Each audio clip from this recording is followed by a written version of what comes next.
Chapter 17. Now a man named Micah from the hill country of Ephraim said to his mother, The 1,100 shekels of silver that were taken from you, and about which I heard you utter a curse, I have that silver with me. I took it. Then his mother said, The Lord bless you, my son. When he returned the 1,100 shekels of silver to his mother, she said, I solemnly consecrate my silver to the Lord for my son to make a carved image and a cast idol. I will give it back to you. So he returned the silver to his mother, and she took 200 shekels of silver and gave them to a silversmith, who made them into the image and the idol, and they were put in Micah's house. Now this man Micah had a shrine, and he made an ephod and some idols, and installed one of his sons as his priest. In those days Israel had no king, everyone did as he saw fit. A young Levite from Bethlehem in Judah, who had been living within the clan of Judah, left that town in search of some other place to stay. On his way, he came to Micah's house in the hill country of Ephraim. Micah asked him, Where are you from? I am a Levite from Bethlehem in Judah, he said, and I'm looking for a place to stay.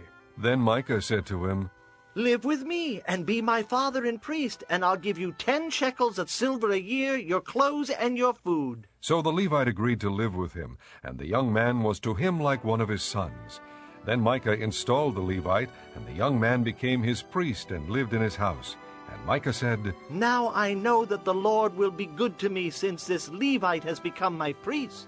Chapter 18. In those days Israel had no king, and in those days the tribe of the Danites was seeking a place of their own where they might settle, because they had not yet come into an inheritance among the tribes of Israel.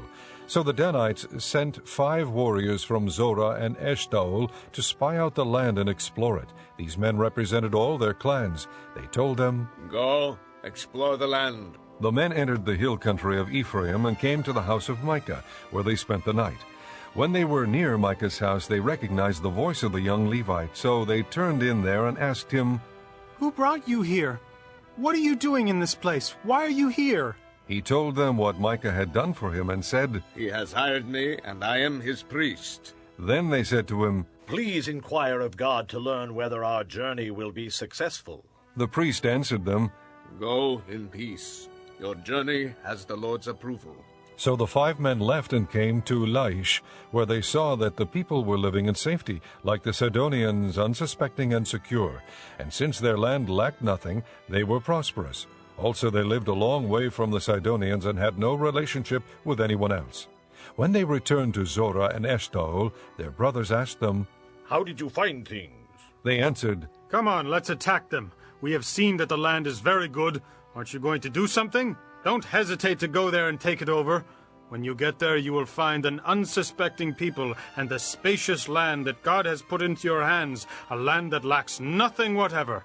Then 600 men from the clan of the Danites, armed for battle, set out from Zorah and Eshtaol. On their way, they set up camp near Kiriath Jearim in Judah. This is why the place west of Kiriath Jearim is called Mahanedan to this day. From there they went on to the hill country of Ephraim and came to Micah's house. Then the 5 men who had spied out the land of Laish said to their brothers, Do you know that one of these houses has an ephod? Other household gods a carved image and a cast idol? Now you know what to do. So they turned in there and went to the house of the young Levite at Micah's place and greeted him. The 600 Danites, armed for battle, stood at the entrance to the gate. The 5 men who had spied out the land went inside and took the carved image, the ephod, the other household gods, and the cast idol, while the priest and the 600 armed men stood at the entrance to the gate. When these men went into Micah's house and took the carved image, the ephod, the other household gods, and the cast idol, the priest said to them, What are you doing? They answered him, Be quiet. Don't say a word. Come with us and be our father and priest. Isn't it better that you serve a tribe and clan in Israel as priest rather than just one man's household? Then the priest was glad. He took the ephod, the other household gods, and the carved image, and went along with the people. Putting their little children, their livestock, and their possessions in front of them, they turned away and left. When they had gone some distance from Micah's house, the men who lived near Micah were called together and overtook the Danites. As they shouted after them, the Danites turned and said to Micah, What's the matter with you that you called out your men to fight? He replied, You took the gods I made and my priest and went away. What else do I have? How can you ask, what's the matter with you? The Danites answered, Don't argue with us, or some hot-tempered men will attack you, and your family will lose your lives. So the Danites went their way, and Micah, seeing that they were too strong for him, turned around and went back home. Then they took what Micah had made and his priest and went on to Laish against a peaceful and unsuspecting people. They attacked them with a sword and burned down their city. There was no one to rescue them because they lived a long way from Sidon and had no relationship with anyone else. The city was in a valley near Beth Rehob. The Danites rebuilt the city and settled there. They named it Dan after their forefather Dan, who was born to Israel, though the city used to be called Laish. There the Danites set up for themselves the idols, and Jonathan son of Gershom, the son of Moses, and his sons were priests for the tribe of Dan until the time of the captivity of the land. They continued to use the idols Micah had made, all the time the house of God was in Shiloh. Chapter 19. In those days Israel had no king. Now a Levite who lived in a remote area in the hill country of Ephraim took a concubine from Bethlehem in Judah, but she was unfaithful to him. She left him and went back to her father's house in Bethlehem, Judah. After she had been there 4 months, her husband went to her to persuade her to return. He had with him his servant and 2 donkeys. She took him into her father's house, and when her father saw him, he gladly welcomed him. His father-in-law, the girl's father, prevailed upon him to stay, so he remained with him 3 days, eating and drinking and sleeping there. On the 4th day they got up early, and he prepared to leave. But the girl's father said to his son-in-law, Refresh yourself with something to eat. Then you can go. So the 2 of them sat down to eat and drink together. Afterward the girl's father said, Please stay tonight and enjoy yourself. And when the man got up to go, his father-in-law persuaded him, so he stayed there that night. On the morning of the 5th day, when he rose to go, the girl's father said, Refresh yourself. Wait till afternoon. So the 2 of them ate together.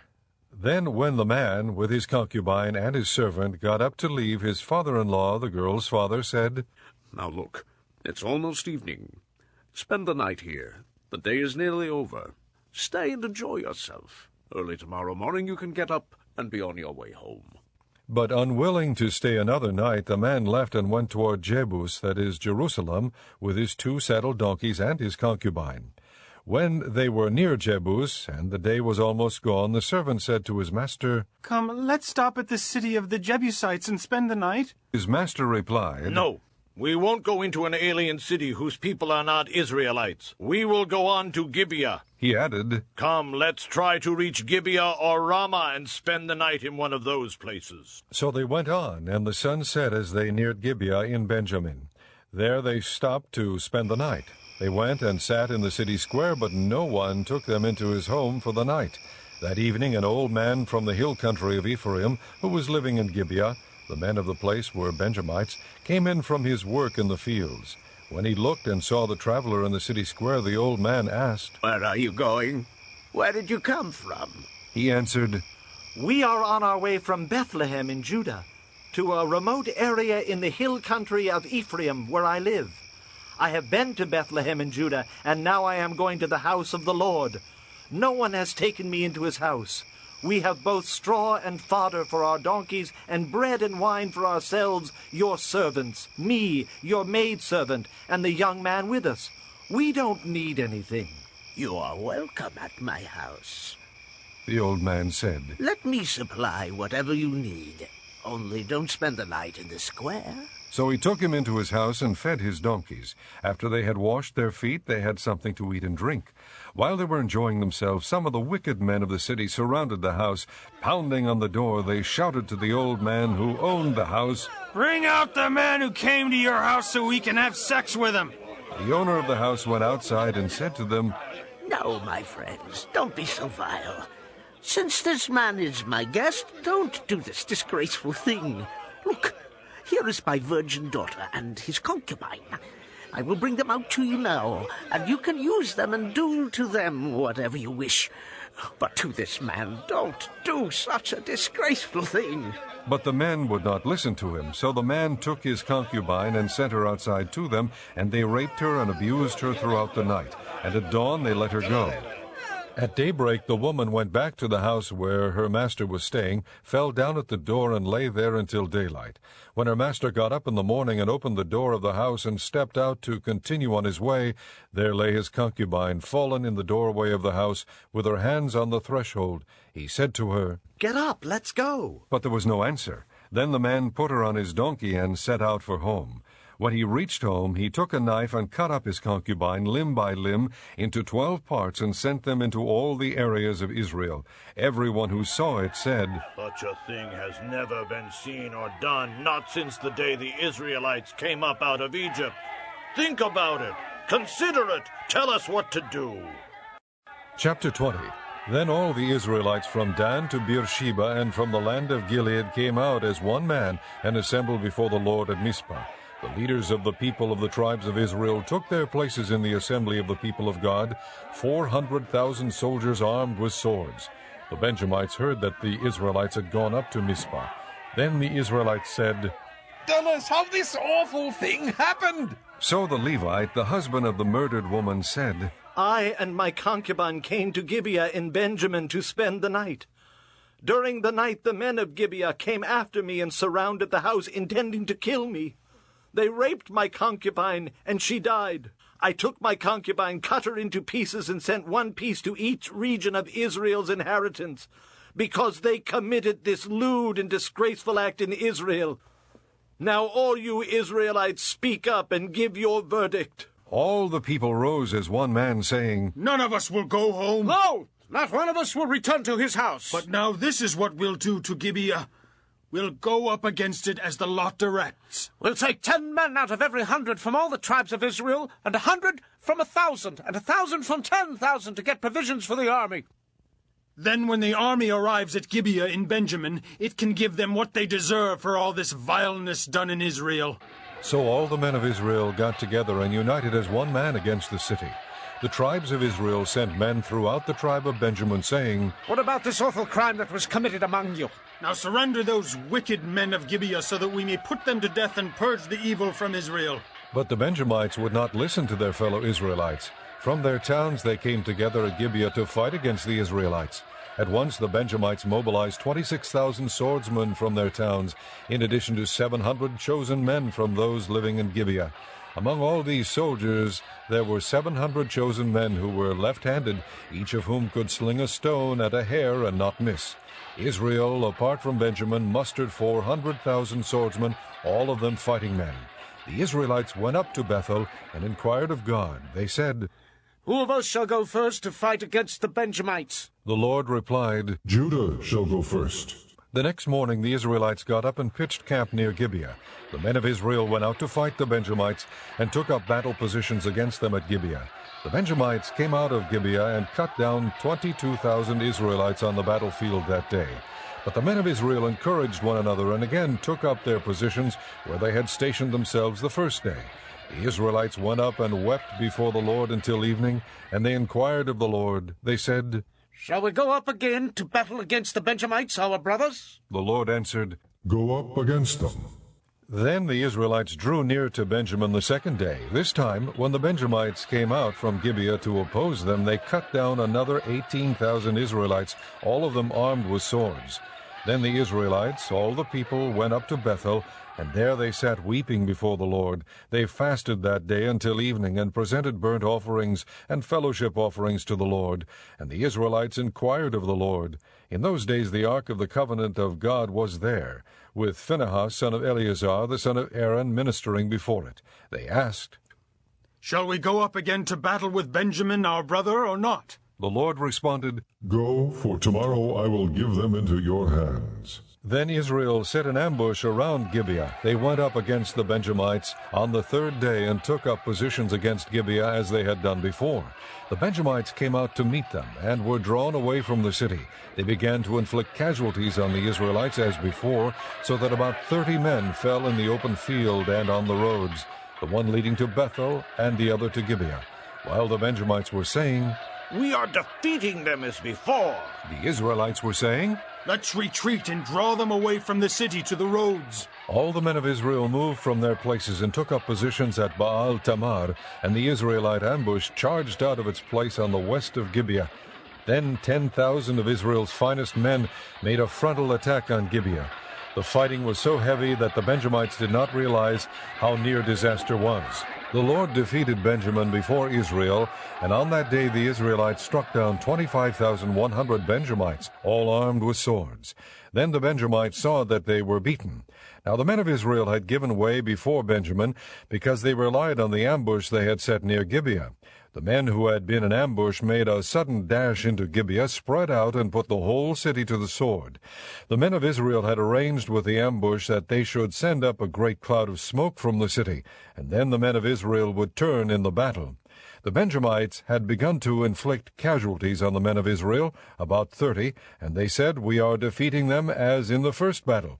But when the column of smoke began to rise from the city, the Benjamites turned and saw the smoke of the whole city going up into the sky. Then the men of Israel turned on them, and the men of Benjamin were terrified because they realized that disaster had come upon them. So they fled before the Israelites in the direction of the desert, but they could not escape the battle. And the men of Israel who came out of the towns cut them down there. They surrounded the Benjamites, chased them, and easily overran them in the vicinity of Gibeah on the east. 18,000 Benjamites fell, all of them valiant fighters. As they turned and fled toward the desert to the rock of Rimmon, the Israelites cut down 5,000 men along the roads. They kept pressing after the Benjamites as far as Giddom, and struck down 2,000 more. On that day 25,000 Benjamite swordsmen fell, all of them valiant fighters. But 600 men turned and fled into the desert to the rock of Rimmon, where they stayed 4 months. The men of Israel went back to Benjamin and put all the towns to the sword, including the animals and everything else they found. All the towns they came across they set on fire.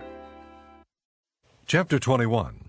The men of Israel had taken an oath at Mizpah. Not one of us will give his daughter in marriage to a Benjamite. The people went to Bethel, where they sat before God until evening, raising their voices and weeping bitterly. "O Lord, the God of Israel," they cried, "why has this happened to Israel? Why should one tribe be missing from Israel today?"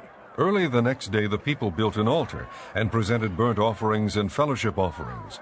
Then the Israelites asked, "Who from all the tribes of Israel has failed to assemble before the Lord?" For they had taken a solemn oath that anyone who failed to assemble before the Lord at Mizpah should certainly be put to death.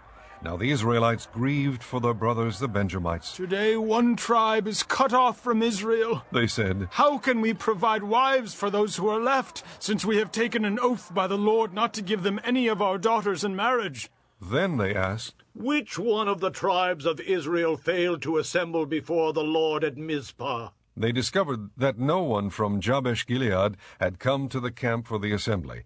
For when they counted the people, they found that none of the people of Jabesh-Gilead were there.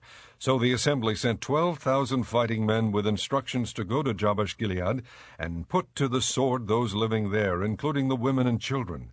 "This is what you are to do," they said. "Kill every male and every woman who is not a virgin." They found among the people living in Jabesh-Gilead 400 young women who had never slept with a man, and they took them to the camp at Shiloh in Canaan.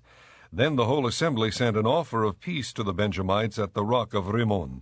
So the Benjamites returned at that time and were given the women of Jabesh-Gilead who had been spared, but there were not enough for all of them. The people grieved for Benjamin because the Lord had made a gap in the tribes of Israel, and the elders of the assembly said, With the women of Benjamin destroyed, how shall we provide wives for the men who are left? The Benjamite survivors must have heirs, they said, so that a tribe of Israel will not be wiped out. We can't give them our daughters as wives, since we Israelites have taken this oath. Cursed be anyone who gives a wife to a Benjamite. But look, there is the annual festival of the Lord in Shiloh, to the north of Bethel, and east of the road that goes from Bethel to Shechem, and to the south of Lebanah. So they instructed the Benjamites, saying, Go and hide in the vineyards, and watch. When the girls of Shiloh come out to join in the dancing, then rush from the vineyards, and each of you seize a wife from the girls of Shiloh, and go to the land of Benjamin. When their fathers or brothers complain to us, we will say to them, Do us a kindness by helping them, because we did not get wives for them during the war, and you are innocent since you did not give your daughters to them. So that is what the Benjamites did. While the girls were dancing, each man caught one and carried her off to be his wife. Then they returned to their inheritance and rebuilt the towns and settled in them. At that time the Israelites left that place and went home to their tribes and clans, each to his own inheritance. In those days Israel had no king. Everyone did as he saw fit.